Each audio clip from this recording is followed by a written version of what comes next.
You can not tell from my accent. I'm from Down Under, as mentioned, I run two marketing agencies. So the first one is called Bubble Co. We've been running for 8 years. We're a Web2 traditional marketing agency. And about 2 years ago, I founded Take 3, which is a Web3 dedicated agency. So today we have an awesome panel, an awesome lineup of Web3 marketing expertise. So really excited to hear from everyone today. I'm just going to introduce everybody. So first up, we have Jay. Jay got a very big welcome. So it sounds like does everyone know Jay already? Okay. So yes. Jay is the CEO and co-founder of Fomo, which is a Web3 phygital magazine and marketing agency, currently based between Dubai and Portugal. The inception was in 2022, and they officially launched their first cover in 2023 during NFT Paris. Focused on Solana-based project at first, but now covering every chain, right? They're also supported by the Solana Foundation and Backpack, and are currently focused on creating video content that aligns Web3 brands with their vision. So welcome, Jay. Thank you so much. Anything you'd like to add? It's basically that. Fomo been supporting the Solana ecosystem since the early days, and now we focus pretty much on everything that can help our readers to expand their net worth. Awesome, thank you. Next up, we have Jamie Turner. So Jamie is the Marketing and Business Development Manager at IPMB, a gold-backed token project. I've been working in Web3 marketing for 4 years for layer ones, DeFi projects, and cybersecurity projects as well. Jamie first got into crypto because actually the pandemic made him jobless overnight. So Jamie worked in hospitality marketing for a big hotel chain, and we all know what happened to hotels during the pandemic period. And Jamie's travelled in from Cyprus to be here today, so welcome, Jamie. Thank you very much for having me. Anything you'd like to add? Just everyone enjoy your day. It's a pleasure to be here.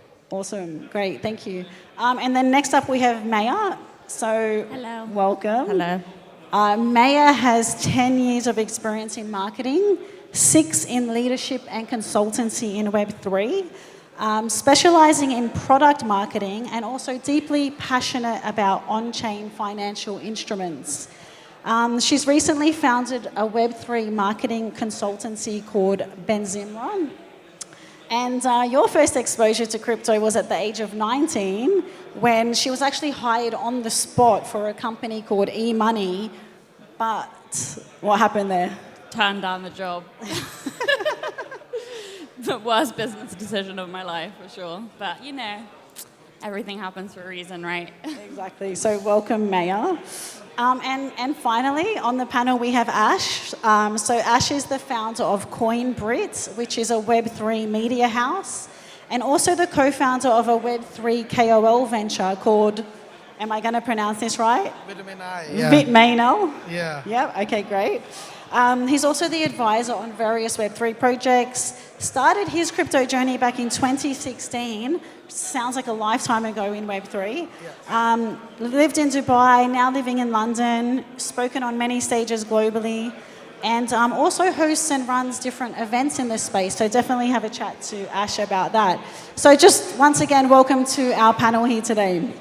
So we're here to talk about Web3 marketing, as it says up here, building a loyal community and marketing hacks in this space. So one of the big topics in this space is community building and community growth. And we've heard from a few of the panelists this morning about this topic. So I wanted to kick off by asking the panel, what are some of the foundational elements of creating a really strong Web3 community? Did you want to start us? Yeah, so in my opinion, like for us, it's a bit easier to create a Web3 community. We are a Web3 magazine, so our readers, people that subscribe to the magazine, they obviously work in the industry, they want to publish something on Fomo, they want to participate in everything that we basically do. So we have a community on our Telegram chat. It was easier for us to set up that. We host events around the world. Every month we are in different events, so we pretty much integrated in the Web3 community. And one thing that we did to curate our audiences, we just post or we just put out content that is good and it's reliable. So I think trust is the main source of creating this community for us, and activity being engaging and yeah, participate in the market all the time and give the best advice to our community members. Yeah, sure. So trust and engagement. What does everyone else think about that? I pretty much agree with what Jay's just said. I would also say that having founders engage with the community, in my opinion, has been like a big part of helping to build that trust. And also just for community members to see the founders, get to know them, and have a more direct connection with the project. Perfect. For me, I think Web3 community comes down to actually like purpose. I think we all are looking for purpose in life, and by being a part of a Web3 community, it actually does create a sense of purpose. And something that I've been experimenting with my marketing tactics recently is creating kind of like psychological tactics to make people feel more involved and like they're providing value to the community. So it's like a two and pull, I think, which if you can get that like correct, you can create a really thriving Web3 community. Yeah, I just want to add, I have seen the space evolve so much from 2016 to now. One thing that has been really permanent and has been really important is about the community. I mean, community building has been the most fundamental aspect of any project. You have to make sure that the community has a lot of variable to participate. Community should feel connected to the project. The more the community feels about it, more they will go out and spread the word of the project and actively participate. So you can do this via Zeely campaigns, via contests. If the project has an airdrop, you can do it in a lot different way. So yeah, it's one of the most important aspects. Yeah, awesome. So I guess one of the things that just came out was around engagement, right? Like we spoke about engagement, we spoke about trust, and what we know with communities is that over time it can be hard to maintain the engagement in the community. So what are some ways that you guys here on the panel think are really strong ways of engaging with communities for long-term building? I just want to add, as I said, in order to get the community engaged, because as the time the community loses their interest and every time they want something new to feel that yes, there is something in the project that is keep them more and more interacted and all that stuff. So we can do this via different contests. We can do this via different giveaways. As Jay know, they have been hosting spaces a lot. So the community loves to learn more about directly from the project, what's happening in the space and what's happening in the project. So these are some of the things that are really important to have more and more community organized more as well, and also to retain the community as well. And being consistent as well. So like if you have set things that you do religiously with the community, I've found that naturally the numbers do increase on those activities. So if it's like a poker night or if it's an AMA or like a specific event, if you're consistently doing it at the same time or same day or same month or whatever, that does definitely work to keep them engaged. Yeah, I would also say that when it comes to the partnerships, because marketing and BD does kind of go hand in hand. Having activities across the two partners, and also local community events like IRL events, whereby you have community members that host little events. It can be as small as like 5-10 people, but that shows that they're engaging and also shows other community members what they can do in their own region, in their own communities. I think your engagement and your value to the community is linked directly to your power of going viral. So virality plays a big role in the engagement that your members will bring either to your Twitter, your Discord, your Telegram, whatever it is. So the power to stay on top of different trends is what is going to make and drive your engagement up. And also your power to iterate to the hottest new thing and create that hype around a recent announcement, pushing a new update, and make your members and your people use your protocol, subscribe to your magazine, whatever it is. You need to drive that engagement through virality. And one of the earlier speakers spoke about how having a really strong community actually comes from also having a really solid foundation and solid, base to start off with. And so how important do you think that is as well? What was the question, sorry? Like how relevant is it to have a really strong and solid foundational product first? Yeah, definitely your product needs to be good, otherwise your users will not be, unless you have a big financial incentive for your users, people are not gonna be there. So yeah, your product, your team, and how you communicate to your community is the basic structure for having a good foundation. I don't think you need a product for community. I think we've seen that. There's massive communities around stuff that isn't even close to mainnet, or people don't even know what they're actually bringing to the market, and there's huge. It's a speculation thing, I think, massively as well. Will this potentially do well or pump our bags? Well, it depends what the objective is, right? Is it long term or is it pump and dump? Yeah. So I'm sure there are people here today that are building various projects, building various things in the space, and they would love to hear real life examples of a success story of community building. So can anyone share a specific project where you successfully built a community and how you did that? Yeah, I would like to add, I'm currently advising a project called Taunt Network. It's one of the GameFi projects. So what we have done successfully with that project is, since they have a very massive airdrop campaign, over $1 million giving away. So we have partnered with specific airdrop platforms who already have the community. So what we are doing is we are leveraging those platforms to gain community for that. Plus, we are also successfully able to partner them with Bong and Basie. That makes the community already feel connected. People already know about Bong Network and Basie about Bored Apes. So these are one of the strategies we have successfully implemented to gain the community and make sure that people in the crypto are aware about the project. For me, I've worked with quite a large spectrum of products, so retail, institutional, and I think there's been a few ways that I've created community. In regards to the really big brain stuff, I think it's been a way that we've created communities to get people excited about the technology. That's certainly a way. The other ways is through incentivization, so playing around with airdrops and things like that has worked really well in my strategy before. So I think there's so many ways, honestly. It's not just set standard.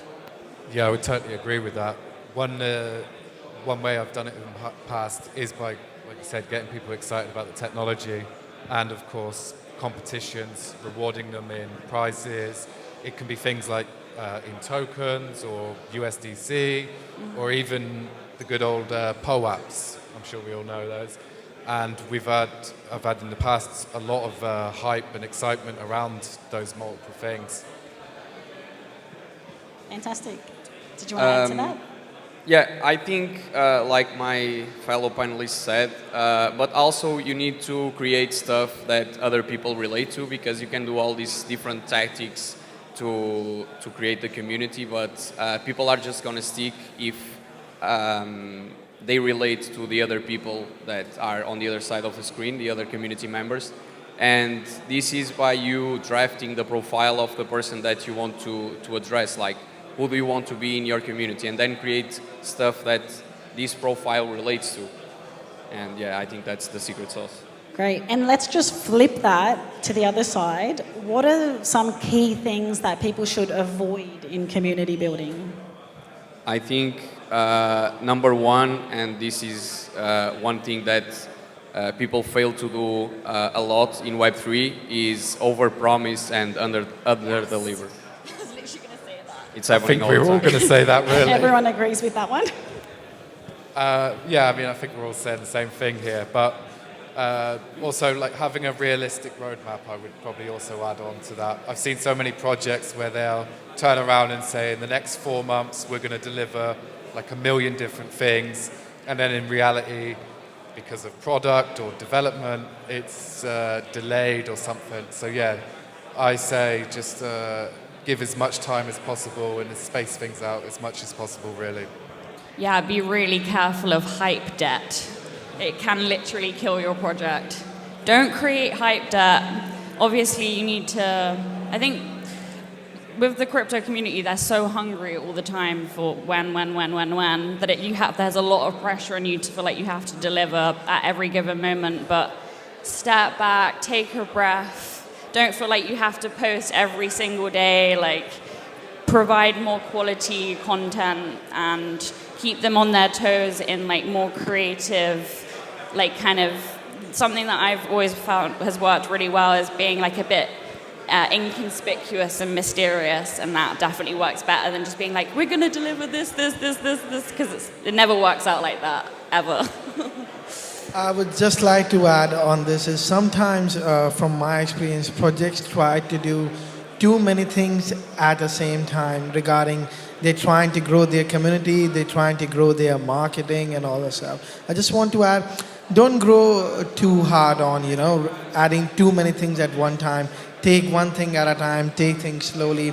Because when we try to do too many things at certain time with the community and in the marketing, that sometimes backfires. So yeah, just take things simple, give community time to understand what you're trying to solve a problem in the space, what you're trying to achieve in the space. So yeah, this make things simple. So some really good, valuable insights there. So don't overpromise and under-deliver. Keep it simple. Be realistic. So these are some of the key insights coming out here. Yeah, I think the main thing is be transparent with your community, because hiding your tokenomics until you launch the token that you're going to launch, or update the art on your NFT, like we recently see on DGods that travel from ETH to Solana, Solana to ETH, and did all that stuff. Like, having content creators talking about your project and overhyping what's going to be the release is just going to let down all your community members, and eventually they will leave. Reason why DGods were worth like $30,000 last year and are worth now like 3K, 2K, whatever they are now. Perfect. So we're just going to change gears slightly, and we're going to move to a slightly controversial topic, KOLs. So KOLs have their advantages, definitely, and then there can be some challenges in working with KOLs too. So how do you go about identifying the right KOLs to work with? People say that KOLs are a necessary evil. Before I have Fomo, I was like considered a KOL, so to speak, writing threads and pointing to new projects. And to be honest, if you choose the projects you work with, like I wouldn't shield stuff that doesn't resonate with who I am. So scams and pump and dumps, it's not what you should go for, independently of what the project is offering you. And like in Web 2, like people say that Web 2 and Web 3 are different, but like the business model is very similar. Like you need to have people that use your platform, that also interact, that show people how can they make money, because we are in the business of making money in crypto, right? We are here all for the financial incentive. We all want to change the world, but primarily people join crypto because they want that financial incentive. So by seeing others do well, you want to use the same platforms, and if the platform has a good incentive for you to use it, if it helps you moving forward in the crypto space, it's good to have those good KOLs, people that support the really good projects, not the usual pump and dump influencer that's shielding you the Lambo in Dubai, right? I would also say, like with KOLs, in my experience of dealing with them, one of the things I found is that some of them keep up to date in what compliance and new regulations says. Because back in the old days, you could just go on Twitter, go on YouTube, DM a KOL and be like, here's $500, make me a video. nowadays you have to be a lot more careful with who you're working with, and also they have to be careful with the content that they put out. Because if you pay them to make a video and they say the next 100x moonshot, etc., it's not just them that's in trouble for that. You're also liable as the project. And I've seen quite a few marketing people who didn't take this into consideration, and I can see this coming very soon where the US authorities or European authorities are going to come cracking down on that quite heavily. So I would say, if you are dealing with KOLs, make sure you pick ones that are at least trying to be compliant, following regulations and etc., and also making it in their announcements and in their promo that this is a paid ad. Because a lot of KOLs don't even say that this is a paid ad, which again can come back to bite you, the project, in the ass. Yeah, that's a really good point, actually. My main advice with KOLs is find a really good manager, right? Like, find someone that can deal with their bullshit, because there's a lot of bullshit that they'll throw at you, and they will try and grift. I'm not saying every KOL is like that, but it's obviously a standard. So find someone that can really put up with that and is able to be very strong with them. But like, you know, we're not going to beat around the bush here. It does work. Like, for example, we ran a campaign at Meld. We probably had like a 75,000 sign-ups in 3 months with a £1.75 cap. You know, so that's per customer, £1.75, which is a very good rate. So you can actually have really successful campaigns with these guys. But yeah, just make sure that you're really pulling the reins. That would be like my main advice, getting a strong person to actually manage these relationships.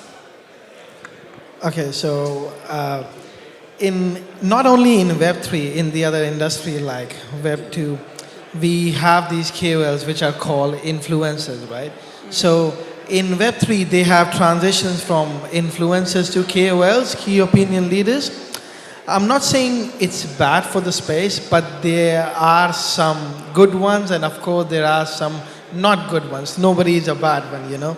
So we just need to find a way to have a right balance, because the community, they look forward to what the KOLs are saying, the ones they are following them.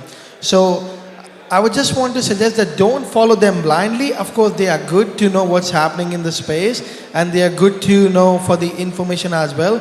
But sometimes the community, the people tend to follow them blindly, which may end them not in a good situation. So they are good for the space, but yes, we need to make sure that we do our own diligence as well and not follow them blindly. Absolutely, really good insights there. So working with and dealing with and managing KOLs is one of the things we do here. Everyone on this panel either runs a marketing agency, a consultancy, or advisory services of some sort. But what are some of the other challenges that we face, you know, in the Web3 space running marketing agencies? I think for us, and obviously during the bull run is a lot more harder to work with KOLs, especially because there's different stuff that everyone is doing. Like, someone is trading meme coins, other people are trading NFTs, then they going on vacation, they made this huge amount of money, they don't care anymore about working for different businesses. So I think it's find a schedule, and obviously Web3 is a global business, so people have different online hours. If you are setting up a campaign, that can be harsh. So yeah, finding timings, and definitely when working with KOLs or marketing agencies, do sign contracts, do sign NDAs, and yeah, try to stay safe from grifters.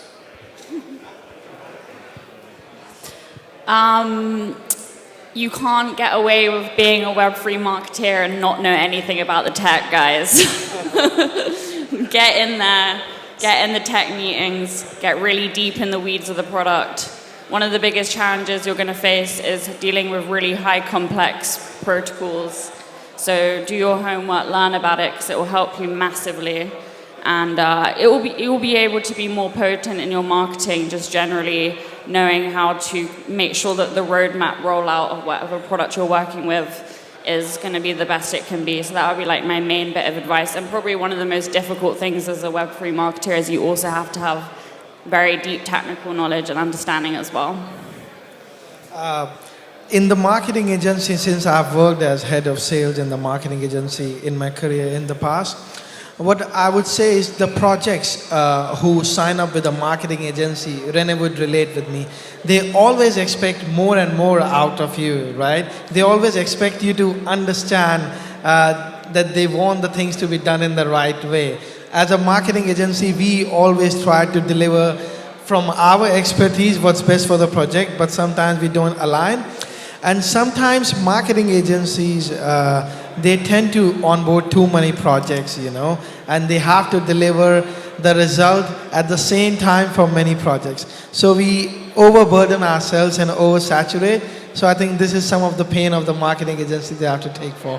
And actually something Ash and I were talking about earlier this morning was that in the Web3 space, there are a lot of businesses and companies who have, or there was a period of time where they sort of forgot the basic 101 of marketing, like that you still need a website, you still need SEO, you still need to define who your target audience is and what your unique selling points are and your key messages. And so just because we're in Web3, it doesn't mean that we just lose the fundamentals of marketing, right?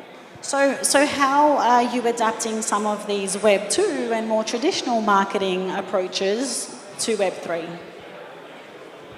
Yeah, like I said before, it's dealing with all these different time zones, and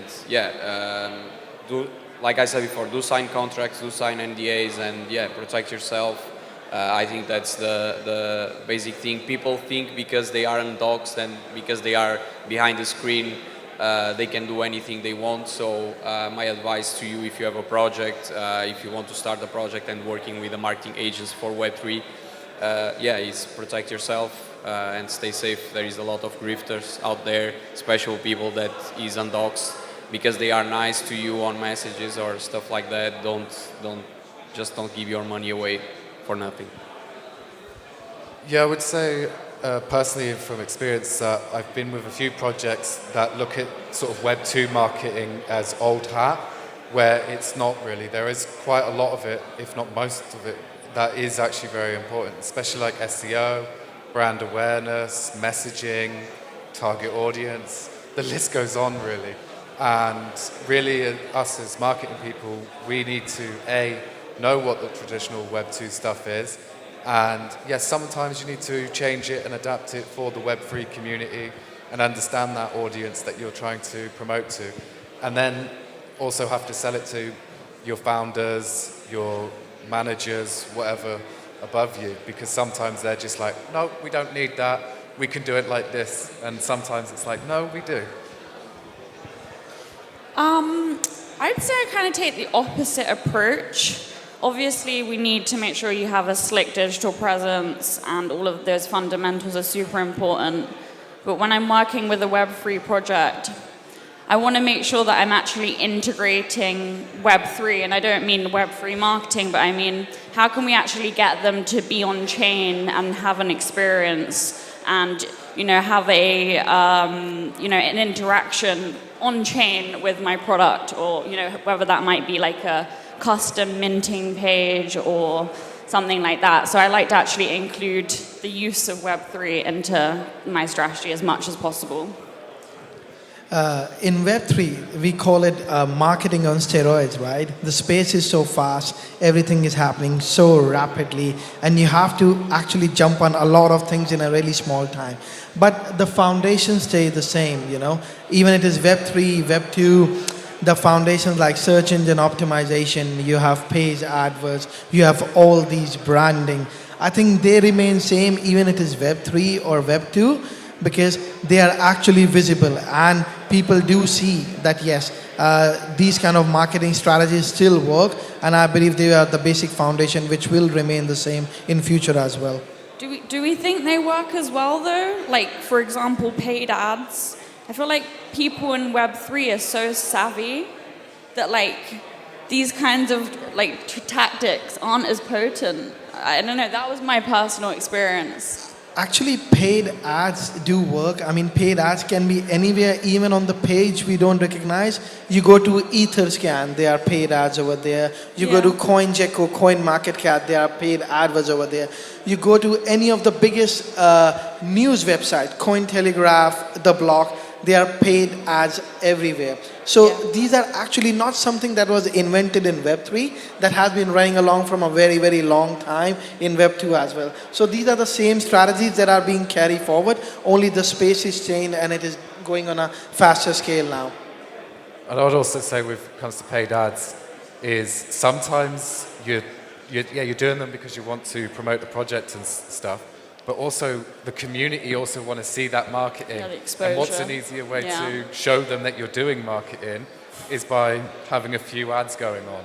And at the moment, X, formerly Twitter, they're super cheap. I know. The Twitter Gold thing is really awesome. So if you're a company and you have Twitter Gold, you get 1,000 ad spend a month, right? Which is really nice. Yeah, I just want to say we were able to get our own gold tick 2 days back. Oh, so congrats. I have seen the stats for CoinBrit that actually we are getting a lot more impressions. We are getting a lot more reach with the golden tick. So actually it does work. Just get Twitter Gold.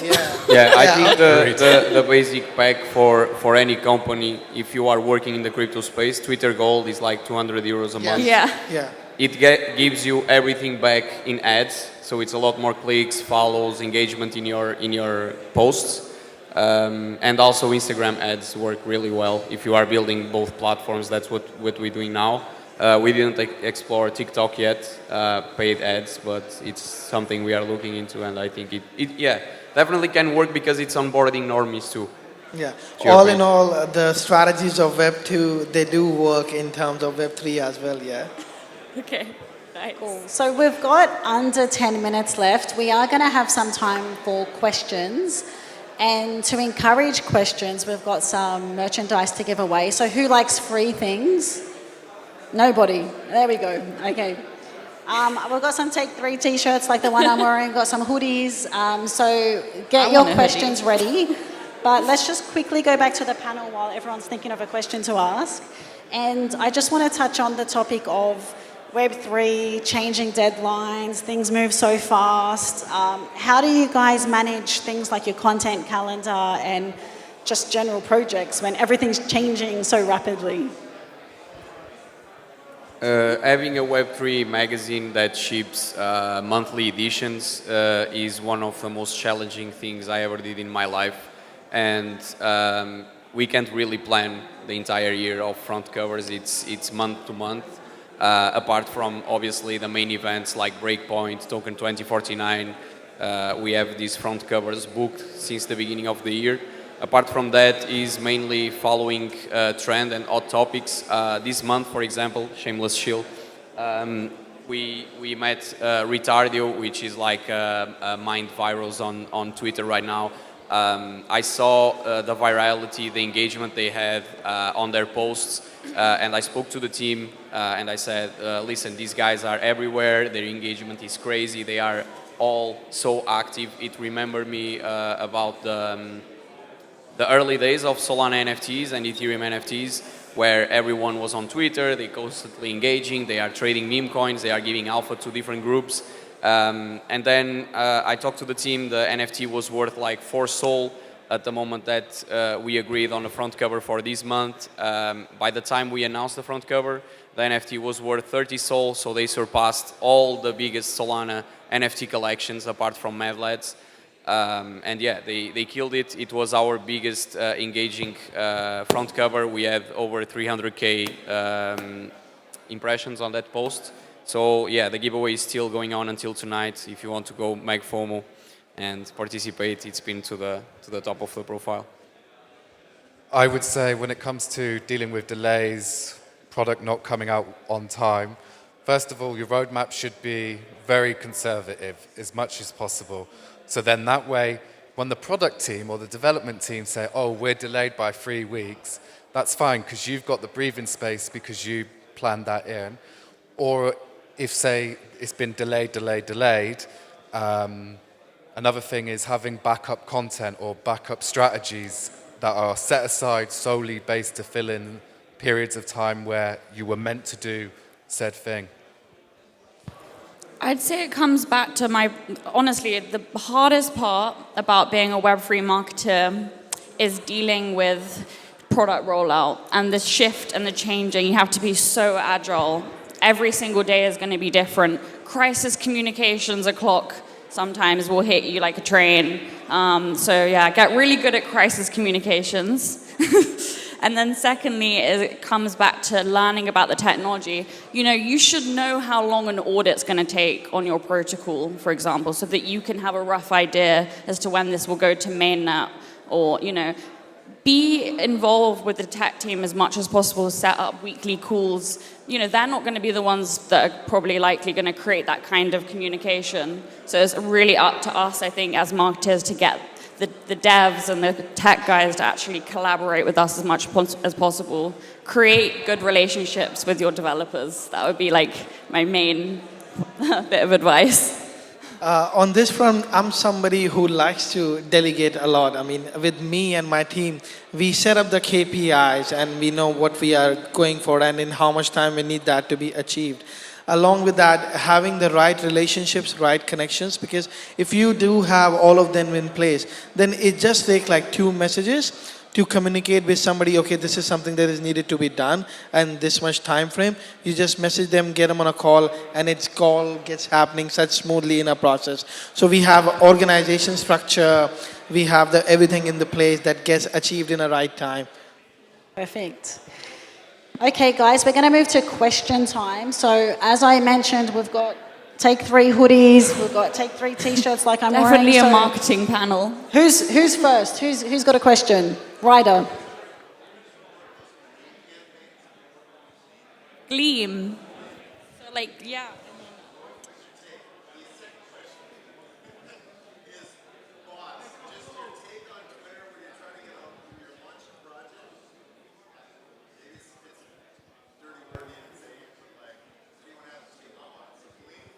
On bots.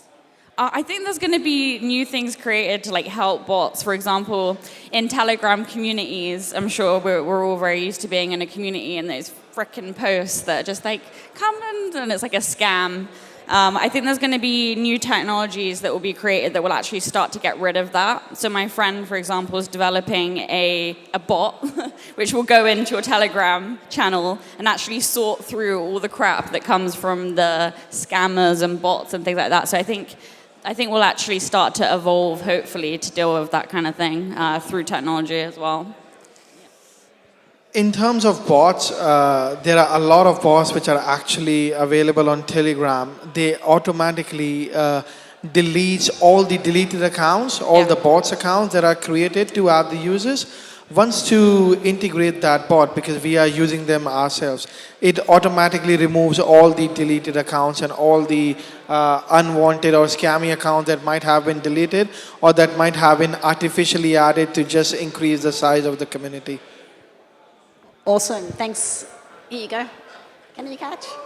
I think just to reply to that, I think on having bots, it's just gonna show like whatever you are launching, whatever you have, you can have a load of bots. People in your community are gonna realize it's gonna be a failed launch at some point. Your token, your NFT, your protocol is just gonna die down. You cannot have it for that long. I don't know what that is. That. That's a Okay. That's a huge problem. So we're getting low on time, so maybe continue that conversation after. But we've got a question from this guy who told us he loves free things. So thanks, guys. I'm going to try and keep the questions succinct. So I come from a design background. I now work in product, and I know both sides of the spectrum when it comes into delivery. My question is what is the role of traditional design media, like print and stuff, I know with the exception of Fomo, versus newer technologies, and how that plays in a role in marketing a product launch? Sorry, can someone repeat? I didn't quite hear what this question He was saying, I think your question was, what's the ways of, are you talking about traditional design?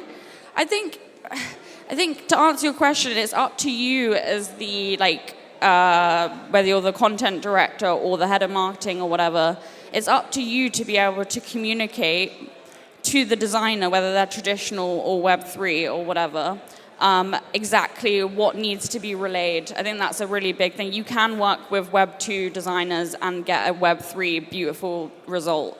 I think you should learn how to make memes. I mean, That's the main thing. Web3 is about memes. Yeah, it's true. Okay, sorry guys, we are out of time, unfortunately. Yeah. But come and speak to the panelists afterwards. They're going to be, I've just decided, they're going to be hanging out at the bar, so that's where you're going to find them. Yes. But just before we wrap up, how can people connect with you and follow you? My Twitter is 0xjNFTs. Jamie, I'm on Twitter, LinkedIn, Telegram, all the same handle, at the War Kettle. You can find me there. Just started my own consultancy called Benzimra Co. Go check it out. Let's fucking go. yeah, you can find me on LinkedIn, Ashish Singh, and you can message me on Telegram, Singh's United, SINGH with a Z and United. Let's thank the panelists, everyone. Thanks, Yeah. guys.